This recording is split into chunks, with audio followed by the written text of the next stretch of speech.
दोस्तों वीएफडी की वायरिंग किस तरह करते हैं आपको यहाँ सिखाएंगे। दोस्तों आपके सामने आप देख सकते हैं जहाँ वायरिंग का तरीका आपको सिखाया गया है। तो यहाँ RST पर आप वापडा की तारें लगाएंगे। अगर आप सोलर का लगाएंगे तो R और T पर आप सोलर का लगाएंगे। इसी तरह आगे UVW की तारें आपकी मोटर की तारें होती हैं, जहाँ आप अपने मोटर के तार लगाएंगे।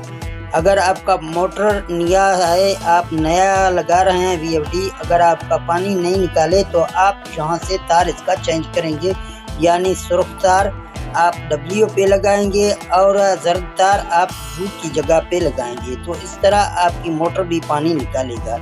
बाकी वायरिंग एक साइड में जमा और प्लस की हैं, जहां आपको अगर वायरिंग लगाना है तो आपको लाजमी जमा पर लगाना है और मनफी पे लगाना है, वरना आपका वीएफडी डैमेज होगा।